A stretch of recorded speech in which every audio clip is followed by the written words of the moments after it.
Our next film is about a man without hope. He's been in a motorcycle accident. He was actually struck while taking a business call walking across the street in London.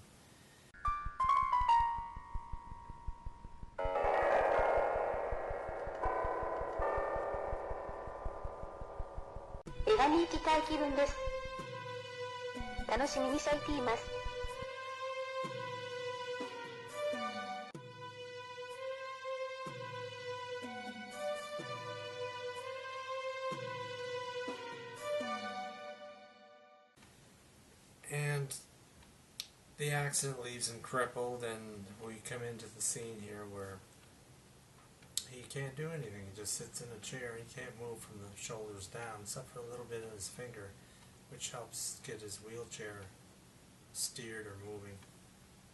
Yeah, steered and moving. And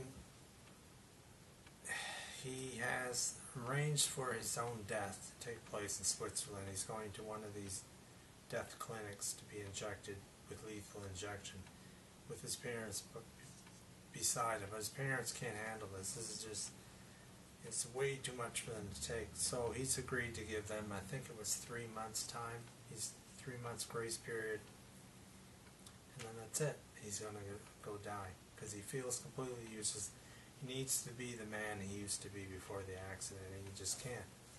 And he's not. He refuses to live like that, anymore. And I see the point, and completely agree with him. If that's what he wants, then that's what he should have. And assisted suicide, that's been a recent addition to Canadian society. We now have that all across the country, where you can, if you are dying and you wish to go before you suffer massively, then in Canada you do have permission to commit suicide and die. And a doctor will assist you so that it isn't messed up and you suffer as you die. You just essentially just say goodbye to your friends and family around you and go pass on. In this movie, which takes place in England, there's a magnificent castle outside his window. It's in the neighborhood, and it figures prominently in this movie. This young girl, her parents are poor as hell, and she has to get a job to help them out because she can't get a job for her father. Her father's not really doing so well economically, so she desperately needs a job. She takes a job to just assist this guy and be with him, to make sure that he doesn't suffer or have an accident. And what happens is, unbeknownst to her, the parents had actually wanted her to work there and gave her the job because she's hoping that her companionship with him would make him want to live on and keep going. And as she gets to know this guy more, his abrasiveness, which is brought on by the accident, his abrasiveness starts to leave, and he likes her a lot, and she enjoys being with him. And she makes one last attempt to get him to change his mind after she finds out he's going to commit suicide, and she's there to save him. She actually does approve of her job, and she does like being there trying to save his life.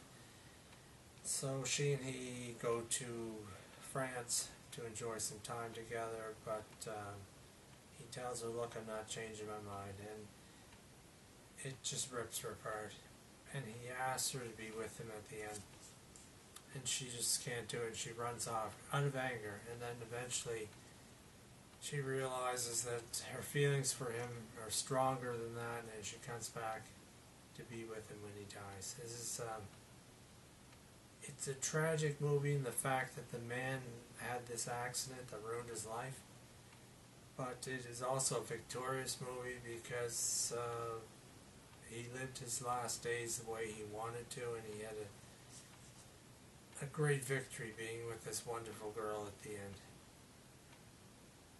Me Before You is probably the best romantic movie I've seen in 2016, and it would make it really good movie for your DVD collection because it carries a great message that sometimes assisted suicide is the right way to go.